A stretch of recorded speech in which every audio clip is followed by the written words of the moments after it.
Mesdames, messieurs et personnes non-binaires, bonjour. Nous sommes le samedi 5 mai 2018 et vous écoutez Drôle d'actu. Au sommaire de cette semaine, le changement de ligne politique pour Macron, l'impact écologique de la France et les galipettes du président américain.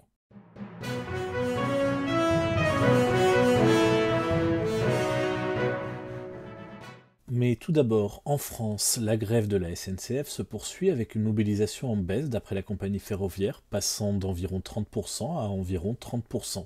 La SNCF qui d'ailleurs propose sur BFM TV des jeux pour enfants afin d'apprendre aux tout petits, ainsi donc qu'aux spectateurs de BFM TV, puisque le niveau est à peu près le même, à reconnaître la différence entre 50% et 2% puisqu'elle truque systématiquement tous les graphiques affichés.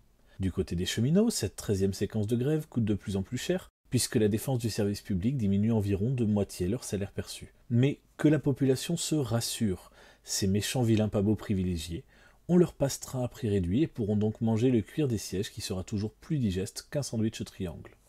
Politique à présent, touché par ces mouvements sociaux, le président Emmanuel Macron a réagi aux inégalités persistantes dans le pays. Faute de pouvoir les augmenter encore plus vite, il semble donc encourager les entreprises à l'exil fiscal, avec l'annonce le 1er mai de la suppression de l'exit tax, un impôt spécifique ne ciblant que les entreprises souhaitant déménager dans des pays plus fiscalement avantageux. Un choix politique intéressant mais logique, permettant de faire taire les personnes pointant du doigt le fait que la fraude fiscale des entreprises via ce type d'exil permettait de rembourser 2 fois la dette de la France chaque année. En dépénalisant cette pratique, nous pourrons ainsi nous concentrer sur les vilains pas beaux qui bénéficient des billets de train moins chers ou, pire, des APL.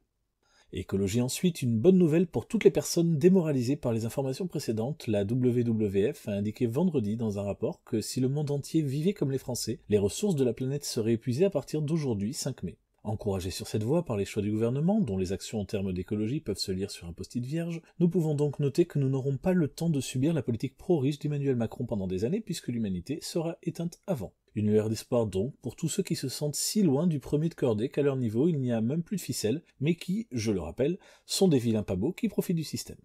International maintenant, Donald Trump change de ligne de défense, indiquant avoir effectivement payé Stormy Daniels, l'actrice de films pornographiques qui indiquait qu'elle avait eu une liaison avec le président américain. Son avocat précise néanmoins que cet argent ne venait pas de ses comptes de campagne, et vu l'honnêteté stricte qui caractérise l'entourage de l'ex-homme d'affaires, on peut donc en déduire que l'argent vient bien de ses comptes de campagne. Un rebondissement de plus qui donne un nouvel espoir de sauver notre planète, un simple générateur transformant le mensonge en électricité, devant lequel Donald Trump parlerait pendant environ 5 minutes, permettrait en effet, selon les spécialistes, de produire la totalité de la consommation énergétique mondiale pendant les 10 prochaines années. Pour rappel, l'électricité est le joli truc tout magique qui allume les lampes.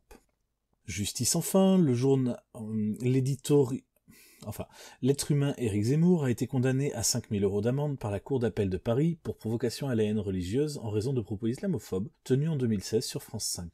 Une peine logique puisque la sentence maximum possible était de 45 000 € d'amende et de 1 an de prison, que Éric Zemmour était en état de récidive légale multiple, mais bénéficiait de nombreuses circonstances atténuantes, à savoir qu'il est blanc, qu'il insulte les musulmans et pas les chrétiens, et bien entendu qu'il s'agit d'Éric Zemmour. On rappellera à nos auditeurs que sans ces circonstances atténuantes, dire par exemple qu'être blanc c'est mal, c'est tout vilain méchant pas beau.